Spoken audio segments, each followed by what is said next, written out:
this okay? Good. It'll be good for Darbi too, since we're the same height, practically.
Good morning. I thought that we could start out this morning with just a nice, chill a cappella hymn. It's number 30 in your gray hymnal, if you've got a hymnal sitting underneath something next to you. But it also probably will be up here. It's a familiar one, and it's pretty easy words. So let's just sing together for a few minutes. Over my head, I hear music in the air. over my head. I hear music in the air over my head. I hear music in the air. There must be a God somewhere over my head. I hear singing in the air over my head. I hear singing in the air over my head. I hear singing in the air. There must be a God somewhere over my head. I see trouble in the air over my head. I see trouble in the air over my head. I see trouble in the air. There must be a God somewhere. And we won't end with trouble. We'll go to 4. Over my head. I feel gladness in the air over my head. I feel gladness in the air over my head. I feel gladness in the air. There must be a God somewhere. Thanks for singing.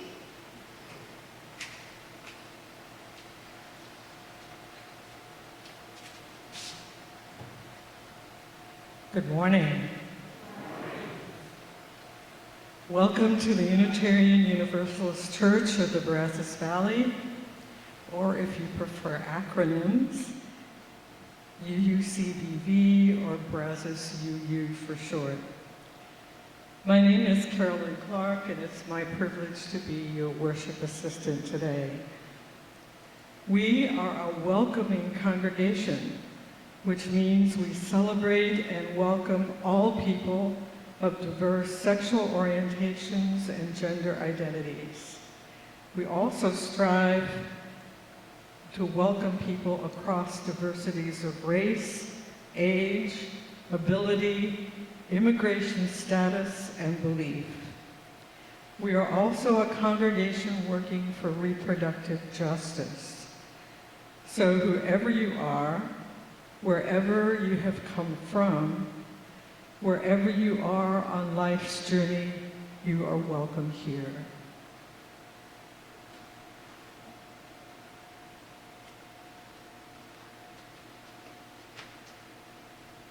Our call to worship this morning is from the novel Parable of the Sower by Octavia Butler. All that you touch, you change. All that you change, changes you. The only lasting truth is change. God is change.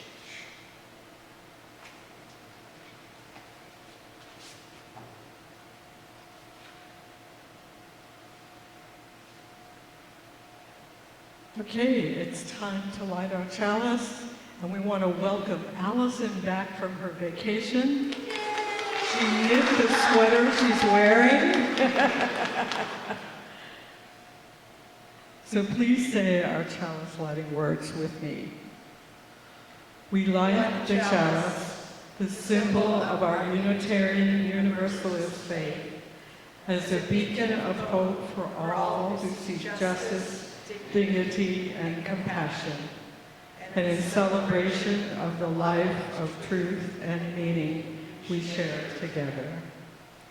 And our affirmation statement: love is the spirit of this church, and service is its gift. This is our great covenant, to dwell together in peace, to seek the truth in love, and to help one another.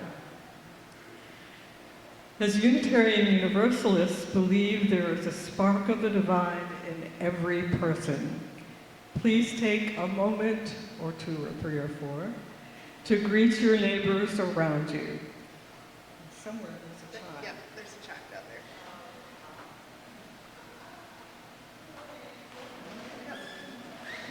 there. Okay.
kind of likes it.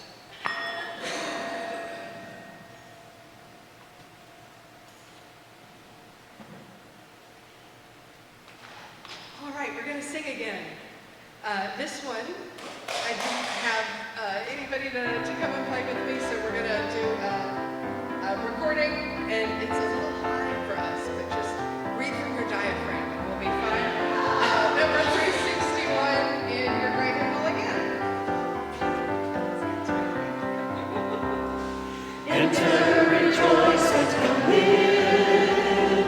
Enter, rejoice, and come in. Today will be a joyful day. Enter, rejoice, and come in. Open your ears to the song. Open your ears to the song. Today will be a joyful day. Enter, rejoice, and come in. Open your hearts, everyone.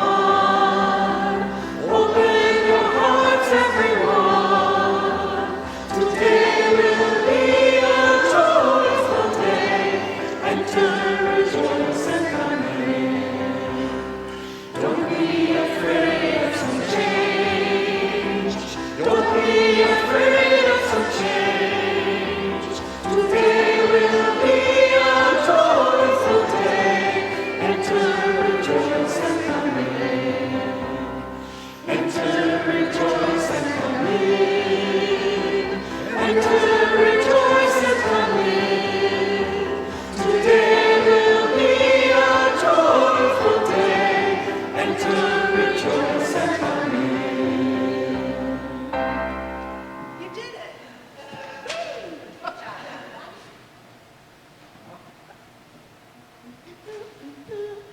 Good morning. It's a little too high. My name is Allison, and I use she, her, or they pronouns. And every week, just kidding, I was on vacation for all of July, so if I haven't met you before, hello. I am so thankful to be staff at this church who really embraces its values for us to be able to live lives away from sort of that capitalist grind all the time. It is wonderful to have deep rest time. We're going to kick off our RE program in September, and I just really want to thank all of you for supporting me in my month off every summer to really recuperate. Today, okay, so I said I was off for a month. Usually, I will tell you a story every week or something that's in my brain. Today we have a wonderful story, and it's called We the Curious Ones by Marion Dane Bauer, and it's illustrated by Hari and Deepti. Birds sing, bees dance, wolves howl. I am here, but we are the ones who tell stories. We tell of gods and goddesses dancing in the sky. We sing of our hunters daring, of the nobility of the beast that fills our bellies, of the generosity of the morning sun and the gift of the smiling moon.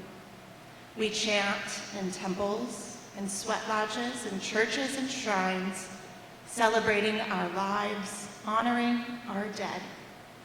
We love our stories, and we live our stories. Long ago, we told of a flat world built on the back of a turtle, or held up by elephants, the elephants standing on that turtle, or simply floating beneath a fixed dome of sky. But most agreed this earth, stretching away on every side, was flat. And we took care not to sail too close to the edge, lest we tumble into the abyss. Always, though, there are those among us, curious and courageous too, who dare challenge even the stories we love, the stories we live by. What if, they said, the gods and goddesses dancing in the sky are truly distant suns? What if, they said, Our flat Earth is not flat at all. What if the world is round? It took us a long time to believe in stars as distant suns, a long time to believe in a round Earth, a very long time to follow those distant suns over the edge that was no edge and return home again. An even longer time to find news stories for this new round world. But we did. Do you see, we said, how sun and moon and stars wheel across our sky, rising, setting, rising again? Our world may be strangely round, we said, yet it still stands at the center of the universe. And we, living on this round world, we said, still stand at the center of the universe. And all,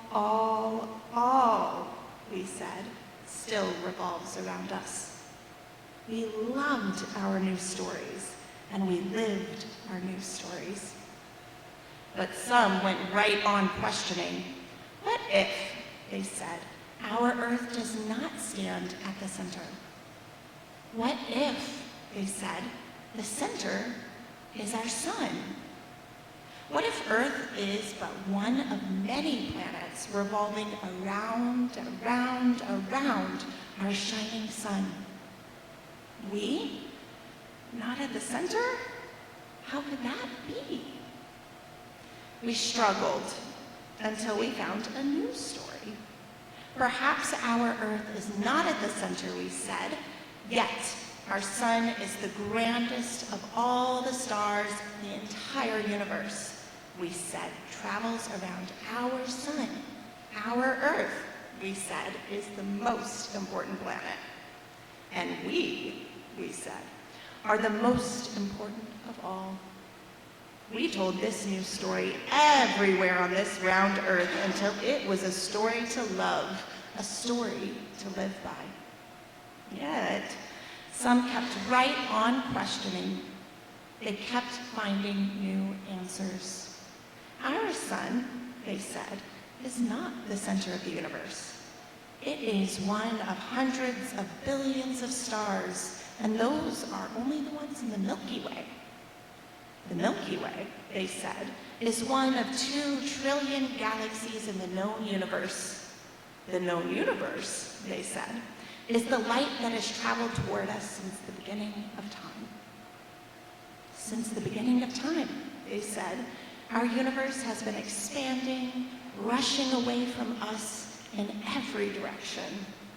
And beyond all we can see and measure and know, might that be infinity? Infinity filled with every possibility? Perhaps even other universes. So, here we are on a medium-sized planet circling an average star in an ordinary galaxy in an unimaginably vast universe. A universe that is mostly dark, that seems mostly empty. More nothingness than we know how to imagine. We, dust on a planet made of dust. How do we love such a story? How do we live such a story?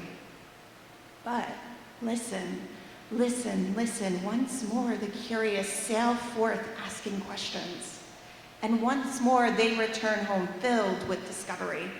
Yes, they say, yes, the universe is expanding, rushing away from us in every direction. Yet, if our universe is indeed infinite, we do, once more, stand at the center, even of all that leaving. Wherever we are is the center. Yes, they say, yes, we are made of dust, but it is the dust of stars. Yes, they say, yes, most of the universe is dark, but there is no nothingness, only mystery, fascinating mystery. Our universe, a continuous restless swarming, interacting, evolving, growing, and we interacting, evolving, growing too. For we are part of everything, and everything is part of us.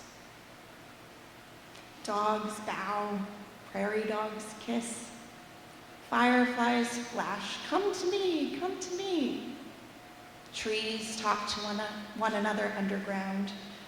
And we, the curious ones, the ones who discover, tell stories.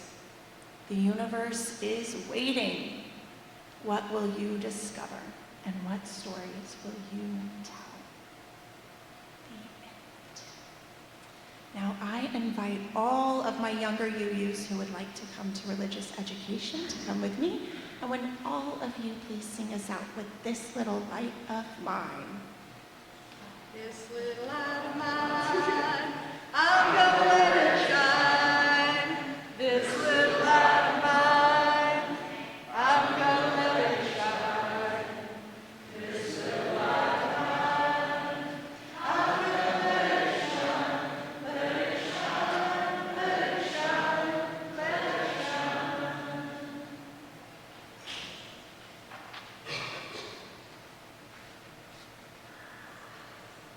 All right. Y'all pardon my great big huge water bottle. My throat is dry today. And this is the water bottle I have. So. I wanted to start by just giving you a little bit of a story about how today's topic came around. Back in March, during our monthly Soul Matters Covenant group, I shared the call to worship as a reading or a piece to discuss with that small group. The monthly theme was transformation, and the quote speaks of change. It is short, so I'll go ahead and read that call to worship again. All that you touch is change. All that you change changes you. The only lasting truth is change. God is change.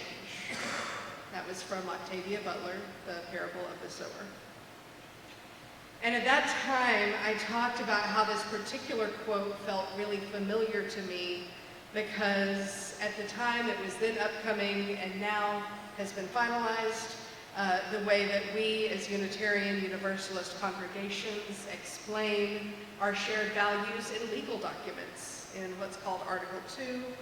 I had been thinking a lot about the living tradition, and this quote felt like it rhymed. Where so many other churches center their worship and center their identities around a God, as that church or that denomination understands him or her or them. We here in this denomination are deeply committed to pluralism.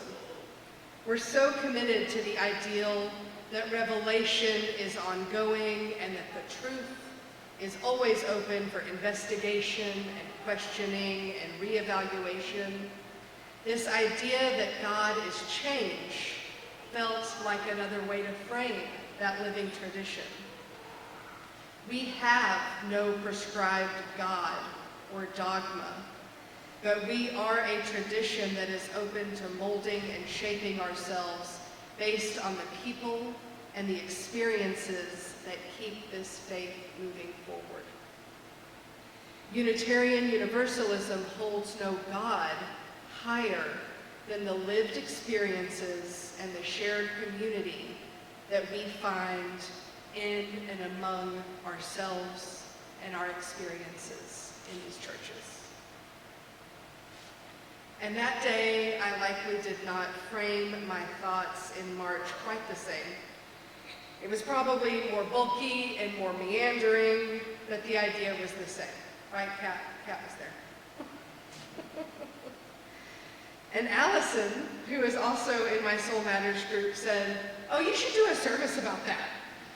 And so that's how shortly after the group wrapped up in that afternoon on Wednesday, Reverend Kaya looked at the calendar and said, "How about August 4th? I'm going to be out of town on August 4th. And I said, "Great, put me down." And so that's how I came to stand in front of you talking about Octavia Butler and Afrofuturism today.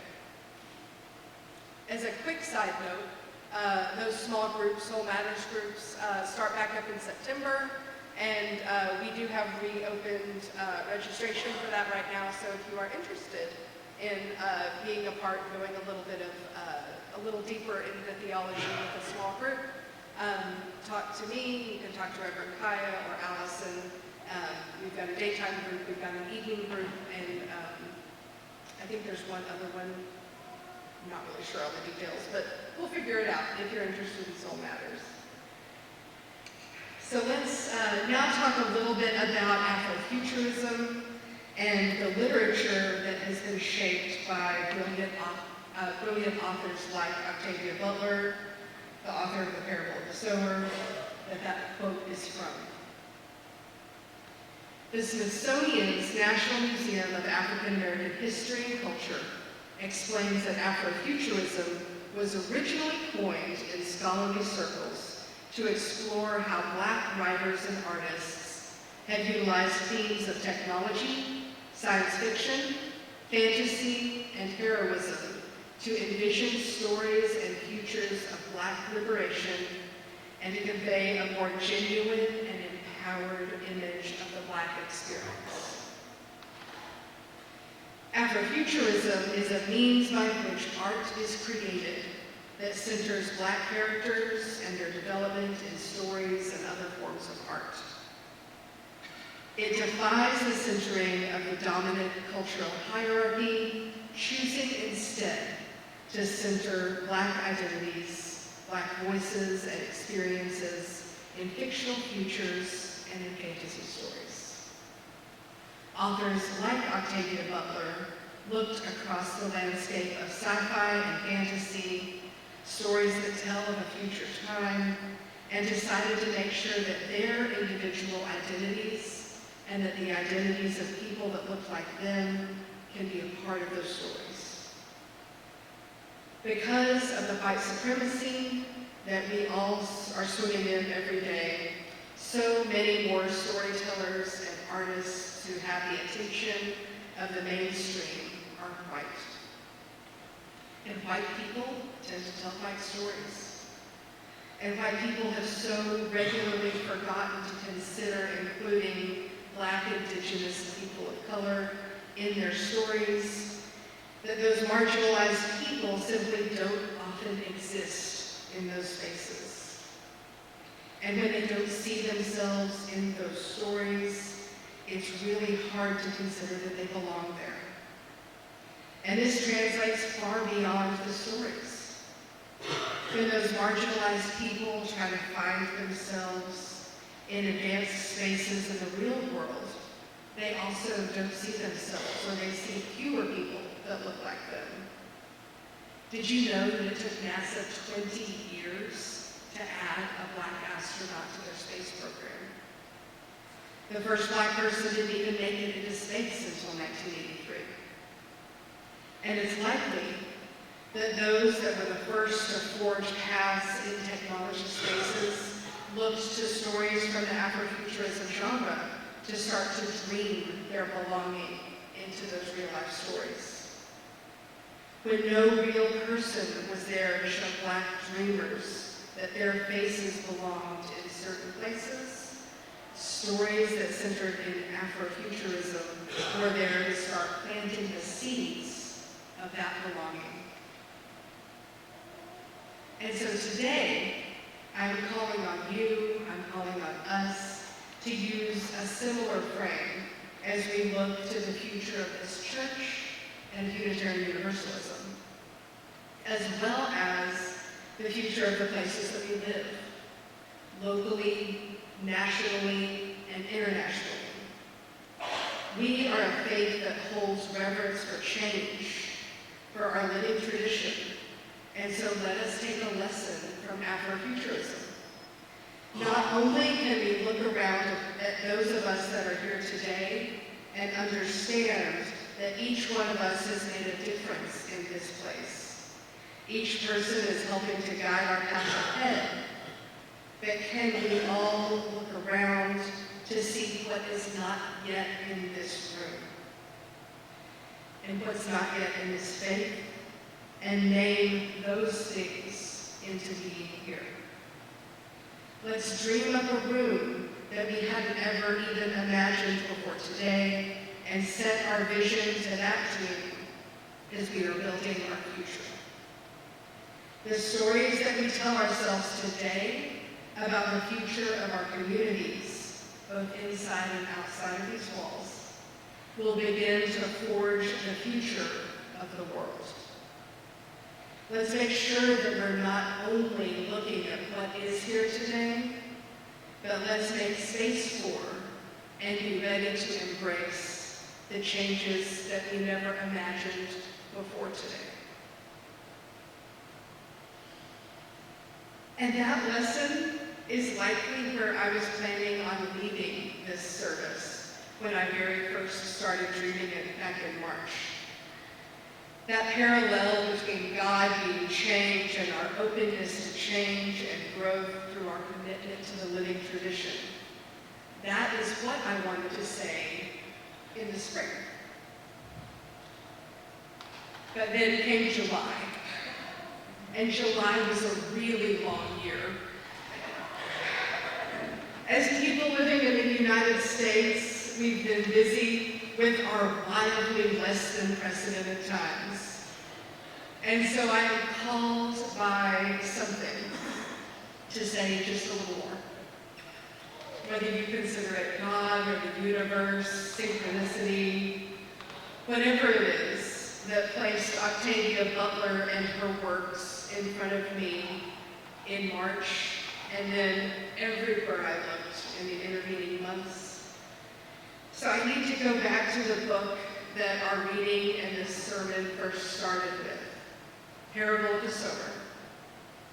This book tells the story of a dystopian U.S. future where a Black protagonist named Lauren Olamina is trying to survive, first with her family and then with a chosen family, through some truly terrifying and all too possible times in the future. One of the tools that she looked to, basically a religion that is her personal theological understanding of the world, is a separation from the raising that she received growing up. Her father was a Baptist minister. And her writing on change, what it is and how it affects people and how people affect change, is the basis of this religion. She calls it Earthseed. And her very first entry into her journal that becomes Earthseed, that becomes the religion and the theology that she's developing, is the reading that I shared. All that you touch is change. All that you change changes you. The only lasting truth is change. God is change. The date on that first journal entry is July 20th, 2024, just 2 weeks ago. Right in the midst of all of the wildest news stories that I know that I've never witnessed, stories of political violence at home and abroad, unprecedented changes to our traditional elections in cycle and system, atrocities in wars and moments of hope. July 20th, 2024. Just at the time that I can feel the future calling me for more personally and requiring of me all of the collaboration and cooperation that I can muster in every community that I find. Just at that same moment was when 30 years ago, Octavia Butler decided to launch Lauren Olamina on her fictional story of struggle, hope, and promise. July 20th, 2024 is right there in the book, and also right there on my calendar. So I believe this morning that I'm called to remind you that the future that is written in tales of Afrofuturism and beyond do not remain in the future. Sometimes we catch up. and we're called to look ahead then to the next one. Perhaps Octavia Butler's prophetic eye saw the summer of 2024 as one of particular change, as a catalyst point, as a watershed moment, however you choose to understand it. And as we look inward, it has been a summer of particular change to our congregation and to our denomination. We've seen growth, we've seen a historic GA, General Assembly, to those of you that are not Unitarian Universalists. It has also been a summer of change in the world around us, and something big started in Octavia Butler's world of fiction during this summertime. Could we be called also to shepherd a similar awakening ourselves? So many things are happening and so much change is all around us. But Earthseed continues to remind us that all that you touch is change. All that you change changes you. The only lasting thing, lasting truth is change. And God is change. So let's consider adding another work of great wisdom to our never-ending list of spiritual sources in Unitarian Universalism. Sources of truth, and let us take some wisdom from Octavia Butler through her Afro-futurist protagonist, Lauren Olamina, and see that change as holy. Those of us that are comfortable with the concept of God may agree to see God as change. So let us explore God together. Let us welcome change into our hearts. I joked this morning that this was the closest the Unitarian Universalists are going to get to an altar call.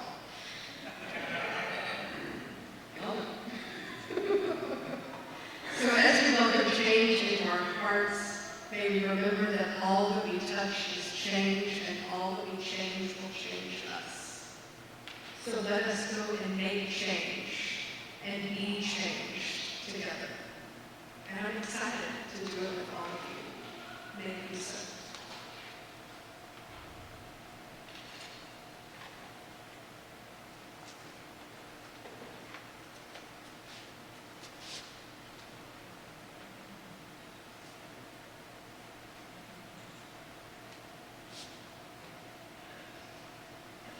Now let an offering be taken to sustain and strengthen this place, which is sacred to so many of us, a community of memory and of hope. For we are now the keepers of the dream. This church shares the proceeds of the offering plate donation every week to help support nonprofit organizations with which we work. The four groups we voted to support with this year's donations are Brazos Valley Blessings, Brazos Interfaith Immigration Network, the Trans Joy Project, and the Tiny Hope Village. We vote on this every May at our congregational meeting. Please be as generous as you can.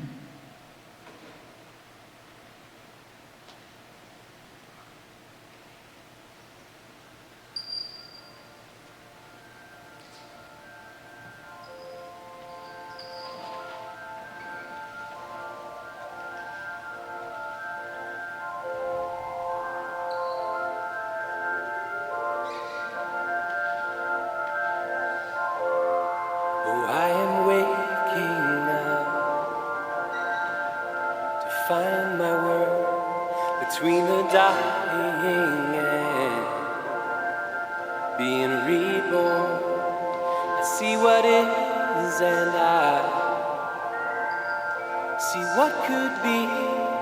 Can't close my eyes again and go back to sleep.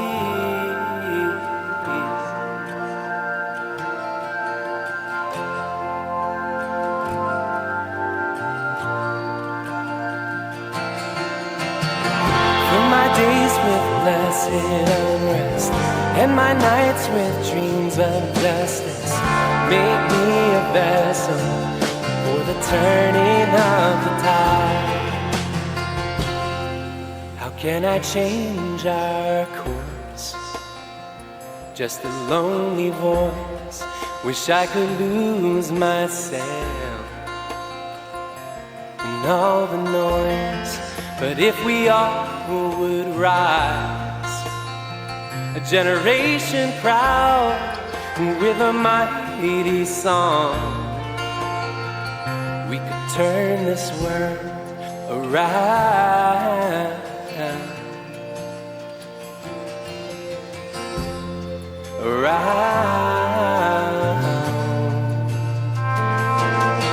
So fill my days with blessed unrest, and my nights with dreams of justice.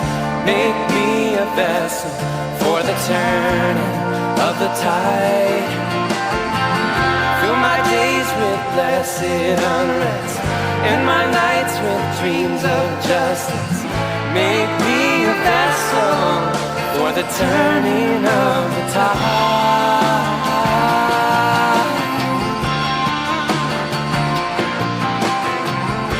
Ancestors all behind, and before me every child.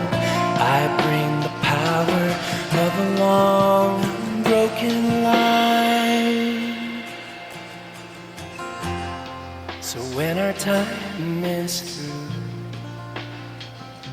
I wanna know, did what we came to do for the future ones. So in our darkest days, may we all be strong and give our lives so life may go on. Fill my days with blessed unrest, and my nights with dreams of justice.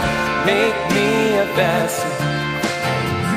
Fill my days with blessed unrest, and my nights with dreams of justice.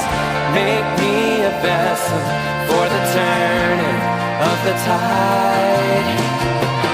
Fill my days with blessed unrest, and my nights with dreams of justice. Make me a vessel for the turning of the tide. Fill my days with blessed unrest, and my nights with dreams of justice. Make me a vessel for the turning of the tide.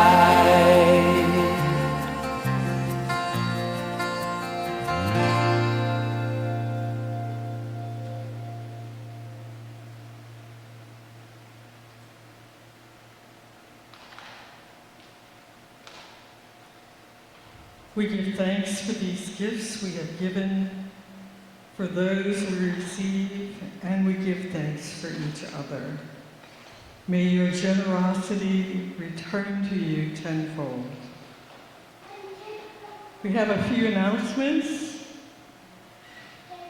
The first, we've heard this before, but we want to emphasize it, is Allison is looking for people to volunteer to help with religious education. So to make her very happy and to enrich our already very rich RE program, we encourage you to sign up for that. Speak with Allison to do that. Calling all Dungeons and Dragons gamers. I know nothing about this, even though I know it's been around for decades. So I don't know what that call means, whether people sort of rise up in costume. But I'm calling you anyway. A group of role-playing gamers is planning gaming sessions for this fall and are seeking out other players to see what games they would prefer to play and when. Contact admin@brazos.org for more information. And finally, Gentle Yoga and Meditation Summer Series with Stephanie and Liz is Saturday mornings at 9 until August 10th. One more Saturday left to participate. Please see them or the flyer in the eCast for more information. And now it's time to extinguish the chalice. Would you do the honors? Darbi, thanks. We extinguish this flame, but not the light of truth, the warmth of community, or the fire of commitment. These we carry on our hearts until we gather together again.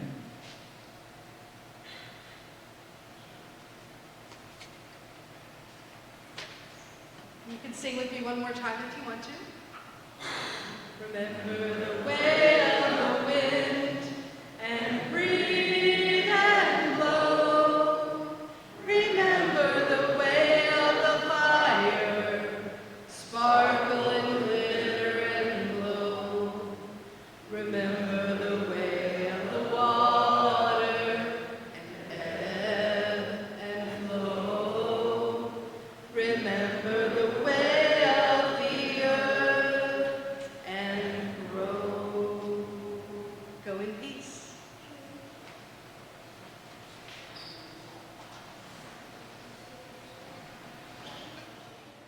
Yeah.